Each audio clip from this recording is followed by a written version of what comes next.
Tonight on Primetime Politics, documents unsealed. The documents that have been tabled have erred on the side of transparency. The government finally releases unredacted documents related to the firing of 2 scientists from Canada's top secret microbiology lab. Coming up, you'll see how the health minister came under fire for his government's reluctance to release the information earlier. Also, both Joe Biden and Donald Trump are one step closer to securing their party's presidential nominations. But what do last night's Michigan primaries reveal about the upcoming presidential campaign? And we need extra investments, permanent, reliable funding. Revisiting how Canadian cities are funded. We'll hear from the Mayor of Toronto, former NDP MP Olivia Chow. This is Primetime Politics. Hello everyone, I'm Michael Serapio. We are closer now to learning more about the 2 scientists fired from a top secret government lab in Winnipeg. You may remember back in 2019, scientist Zhang Guochu and her husband Keding Cheng had their security clearances revoked and were escorted out of the National Microbiology Lab. Reports said the 2 had collaborated with Chinese military researchers, with the RCMP investigating the possible transfer of intellectual property without proper approval. Now, the Trudeau government refused to release more details about the case, citing national security concerns. They even went to court to keep redacted information away from parliamentarians. But today, Health Minister Mark Holland announced the documents will be unredacted and finally be made public. I'm tabling in both official languages documents from the Public Health Agency of Canada and the Canadian Security and Intelligence Service related to the investigation into the activities and subsequent termination of the employment of 2 scientists at the National Microbiology Laboratory. Now, this follows the work of a special parliamentary committee that determined there was no reason to withhold the majority of the information, sparking this exchange in the foyer of the House of Commons. At a high level, what you're going to see is 2 employees who were not disclosing. I mean, they were eminent scientists, people with very respected backgrounds and very respected scientific work, who were undertaking work that they were not disclosing. And were not making public health agency work. This was work related to a number of different scientific endeavors. Chinese military? Can no, you no, please nothing tell like. us what it no, is? not working with the Chinese. Why leave it vague? Well, because I don't look. Because one of the things is, and I hope you appreciate this, is that there is a lot of very precise information in the documents, and I don't want to misrepresent it. But you've read it, and we have it, and you're speaking to us before we have the opportunity to read it. And I will return after you've had an opportunity to read it for you to be able to ask direct and precise questions. I don't want to mischaracterize the nature of their work, right? I mean, we are talking about employees who were let go. This is human resources issues. We're into disclosing. Normally, we wouldn't do this. We wouldn't disclose the names of people. We wouldn't disclose the work. We wouldn't disclose the nature of why somebody was fired. You know, I worked at Heart and Stroke, many times when people were let go. You're not able to talk about the reasons they're let go because of transparency. No, but that's the reason why. This is the reason. That's exactly why. No, first of all, so there's 2 different parts there. The reason why this is different is because of national security and the need for transparency, and that's why this is different, and that's why we're behaving differently. So but understand this. Why did it take 4 years to get to this point? In the principal point, because there was a process at the moment in which there was a dispute about releasing documentations. Remember that redactions are conducted by the public service, and it should not be interfered with politically. Parliament rightfully said that they wanted to see the documents, and then rightfully had questions about whether or not the unredacted documents should be made public. I do, yes. I want to know about this. Are there now questions we're going to learn about the competency of the agency you now are in charge of, PHAC, that what's been unredacted is going to embarrass the heck out of how PHAC let barn doors open and everything? No, I don't think. I think there was. Look, I do think there was a lax adherence to security protocols. I think that there was an inadequate understanding of the threat of foreign interference. I believe that an earnest effort was made to adhere to those policies, but not with the rigor that was required. And I do not believe, I'm not going to sit here and say anything other than the Public Health Agency has in all instances comported itself in the utmost professionalism, and that unfortunately, you know, that there were employees who were dishonest about some of their engagements. Those engagements at no time led to sensitive information leaving the country, or to things that would elevate to the level of me saying that we should get into any sort of state other than saying, in 2019, things should have been done better, and now are. Can you tell us how many pages? Sorry, I'm going to go here and then I'll come You're talking about lax adherence. I mean, people let PRC nationals into the lab. Who authorized this? Well, I think that, you know, the question at the time was these were eminent scientists whose research and work was well known. They were leaders in their field, some of the brightest scientists that were known. And I think in 2019, the extent to which China was attempting to influence the scientific community or to interfere in domestic Canadian affairs was not known to the extent it was today. You were already in prison at that time. Yes. So I'm sorry, how is it that the threat of China was not known? Well, I think the dimension at that point in time wasn't around, are they trying to, you know, to inject themselves into domestic processes and into our science. I think that and it wasn't that there weren't protocols in place. There were policies and protocols.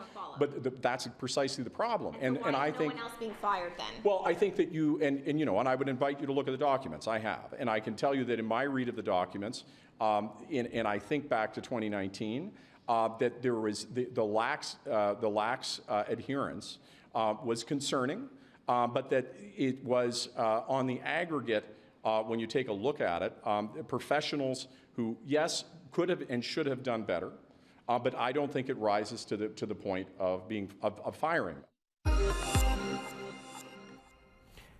To the United States now, where both U.S. President Joe Biden and the former President Donald Trump won both their respective primaries last night in Michigan. It paves the way for a rematch in November, but there could be challenges ahead. If Michigan is any indication, about 1 in 5 Republicans are not comfortable with Donald Trump as their nominee, and some Democrats are also unsure about Biden.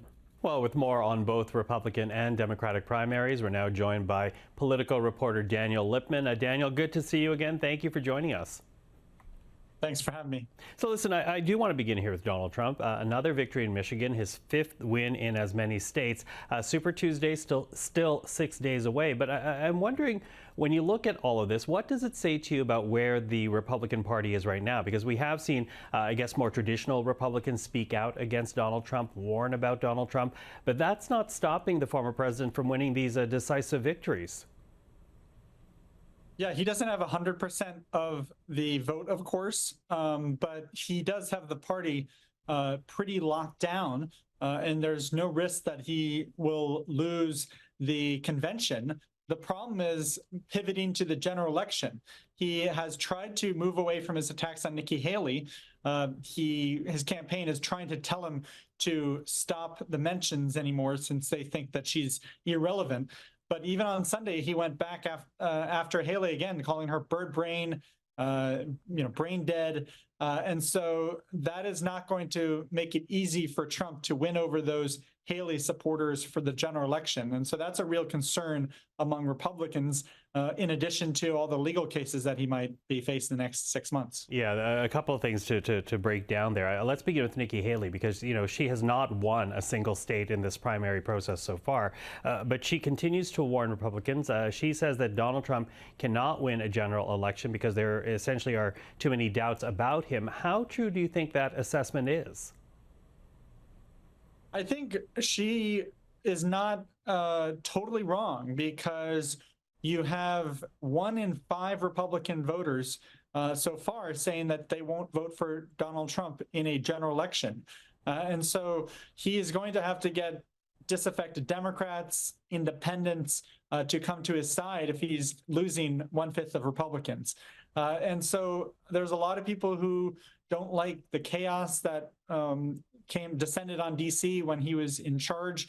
They don't want a president that they can't look up to if you have kids, and they are worried that he could pull out of NATO, for example, and throw international alliances up in the air. And so I think that Haley has stayed in to try to keep her influence in the party, see if she can negotiate with him a little bit in terms of some of his policies.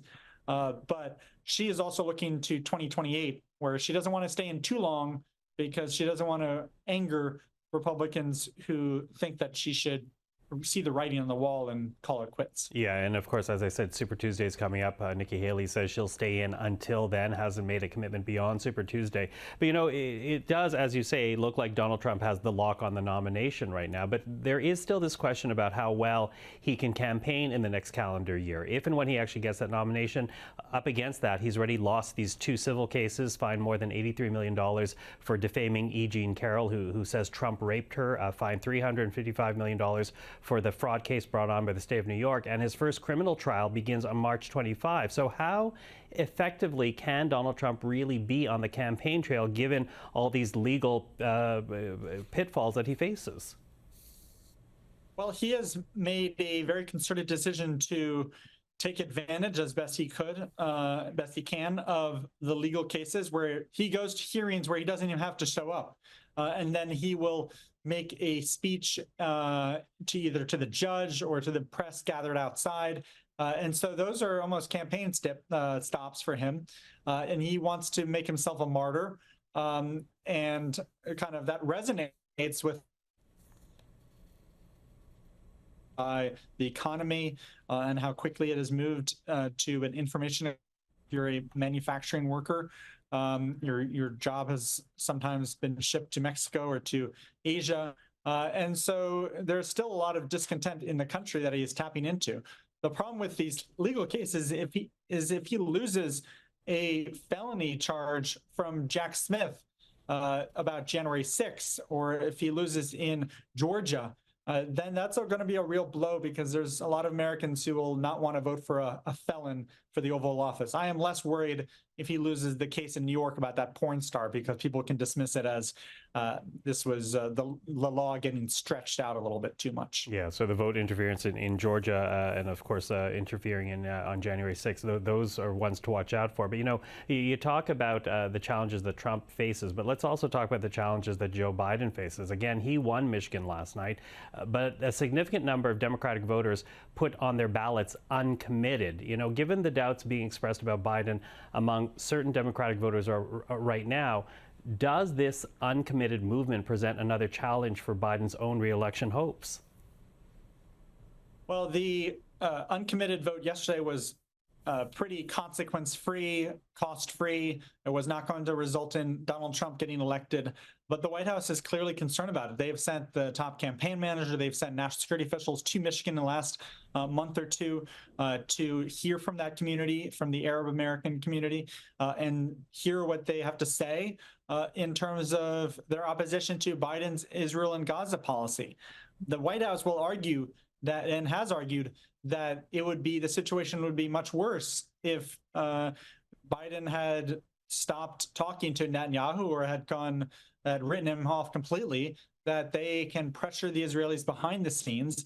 But they don't have a perfect track record on that. And there's still a lot of humanitarian aid that is not getting through. And this is causing Biden a political problem, because a lot of young people are much more liberal on a range of issues, but especially Israel-Palestine. And they will have a big choice to make. Do they vote for Biden, even if they don't like his Israel policy, or do they vote for Trump or stay home, which would have the effect of helping Trump, when Trump is even more hawkish on Israel and less sympathetic to the Palestinians? So it's a real bind. Mm-hmm.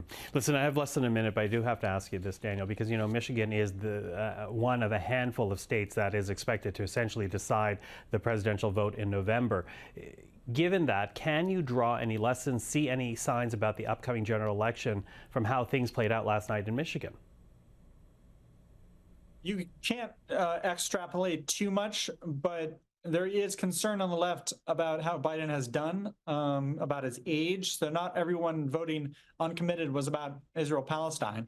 And it's hard for him to sell his agenda when his voice and his kind of energy is not what it was 4 years ago and not what it was 20 years ago. And so that's a real concern among Democrats. The majority of voters writ large don't want either Trump or Biden. And so it wouldn't shock me if Biden at the end of the primary cycle says, hey, I want someone else to run, and then you have a very contested convention, which would be candy for us journalists. Okay, well, and a chance for you and I to speak again. But until then, Daniel, thank you for this. Really appreciate the time. Thank you. And one more note before leaving U.S. politics this evening. Mitch McConnell says he will step down as Senate Republican leader in November. The senator says he will continue to serve the rest of his term, which ends on January 2027. Mitch McConnell, who is 82 years old, is the longest serving Senate leader in U.S. history. Well, back to our country and a look at what happened in politics today. The Liberal NDP pharmacare plan is one step closer to making its way through Parliament. The legislation now on the House of Commons notice paper, and it could be on the agenda as soon as tomorrow. Canadians can expect to see that we are taking a very positive first step towards a national pharmacare program. The proposed agreement would cover some diabetes drugs and a range of contraceptive medications, including birth control and the so-called morning after pill, with other details still unknown. Je déclare la motion adoptée. Also today, the House of Commons passed a Conservative motion calling on the government to provide a full accounting of every dollar spent on the ArriveCan app. 170 MPs voted in support of the motion, while 149 voted against it.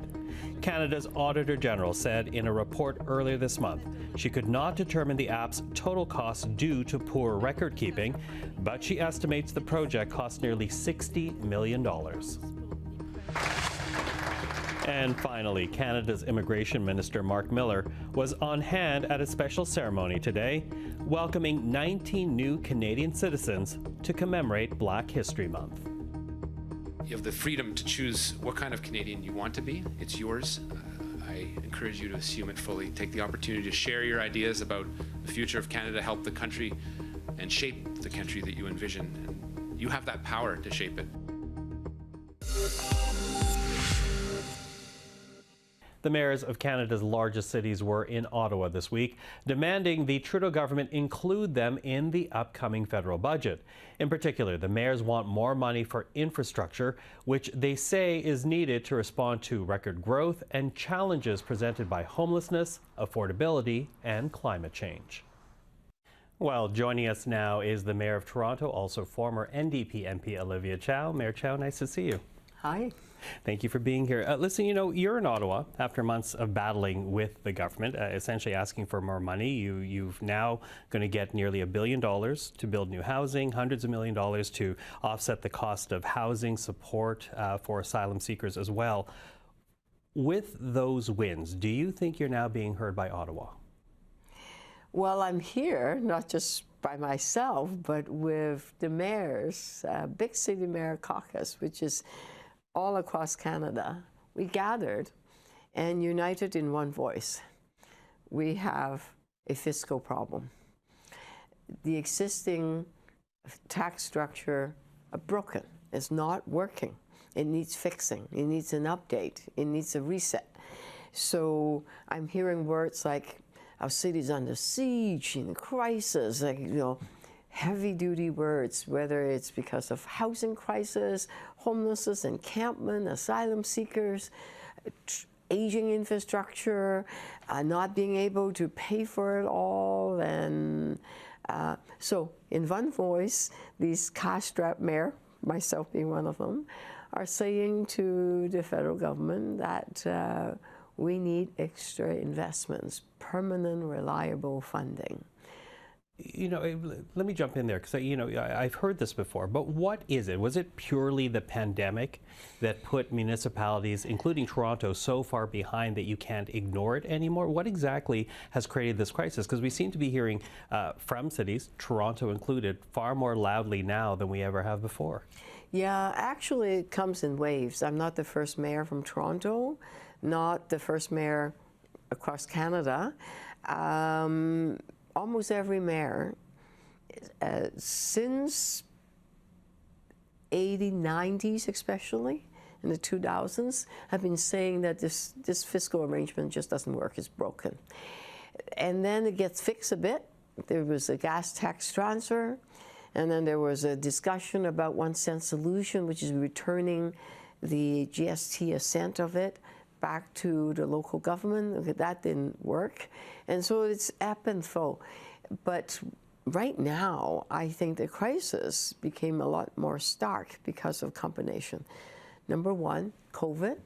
So like in the city of Toronto, we don't have the riders in as many in the public transit, so we have to subsidize more.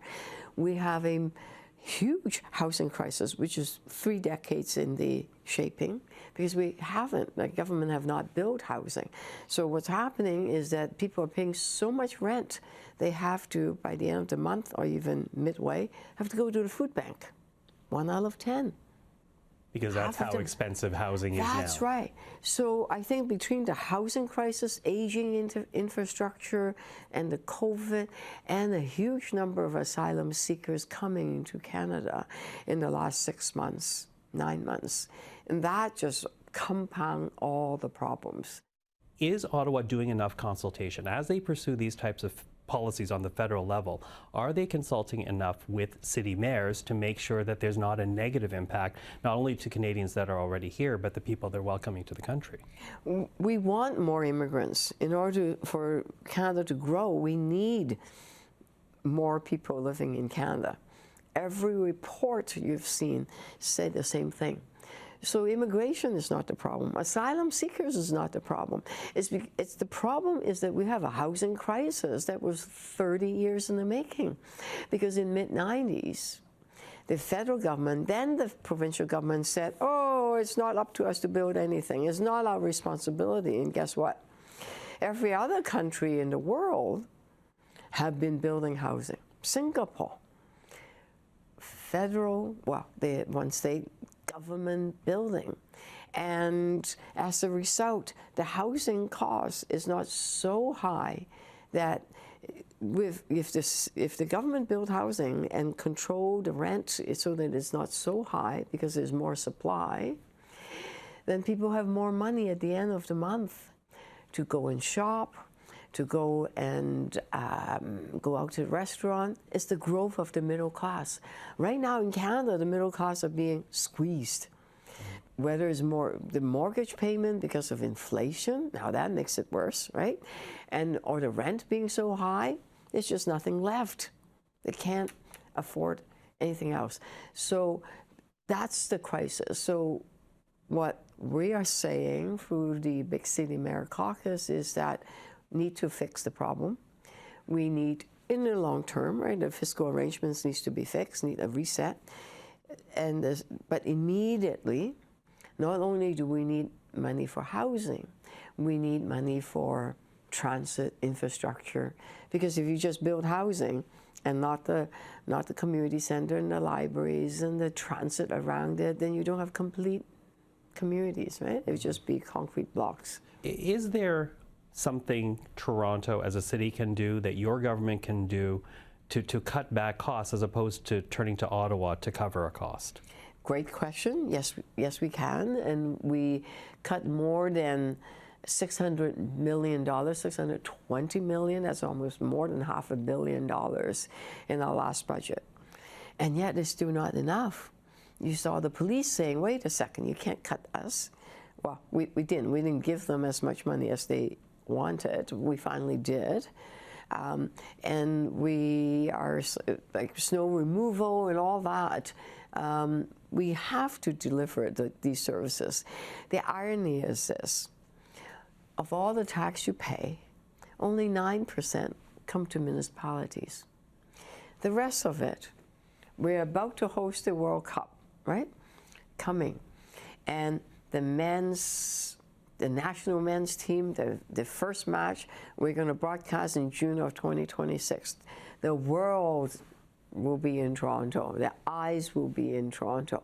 huge amount of economic benefits. We won't get any of it because we don't get the sales tax or any of that, right? So, which is why we need to reorganize the tax system. So hopefully, the federal government would agree into a dialogue, reviewing what can be fixed. And number two, immediately provide some kind of funding, housing, infrastructure, whatever it might be, permanently, annually, so that we don't have to not build the housing we want to build. You know, we keep going back to this idea of stable funding. So what are you looking for here? A percentage of GST, a specific municipal tax that goes to cities like yours? What is the solution here, do you think? That's up for conversation with the federal government. I don't think it'll be an easy fix because this problem has been around for a little while. So hopefully there'll be a commitment to have a conversation. It could be part income tax, it could be returning 1 cent of the GST. Right now is 5 cents that the federal government take, returning 1 cent of it to the local municipalities, to the local people for all the services that they get. So it could be any of it, but that's a conversation in the longer term, but we need to start. Okay, well, I appreciate us having a conversation today. Olivia Chow, thank you for the time. Thank you. Toronto Mayor Olivia Chow. Now, you can watch our full interview on our website, cpac.ca. You can also check it out on our YouTube channel. Now, before we leave you on this Wednesday, there was a notable exchange today in the House of Commons, leading to a point of order that we want to share. Mr. Speaker, during question period, the member from Elmwood Transcona issued a repulsive, vulgar, and unparliamentary remark to members of the Conservative opposition. I would like, through you, to ask him to withdraw those repulsive remarks. The chair did not hear the comment, but recognizes that the honourable member from Elmwood Transcona is rising on his feet. Mr. Speaker, in the course of expressing concerns for the tongue of certain Conservative members that I feared would get stuck in the backside of their leader as he exited the chamber, I did indeed use unparliamentary language, and for that...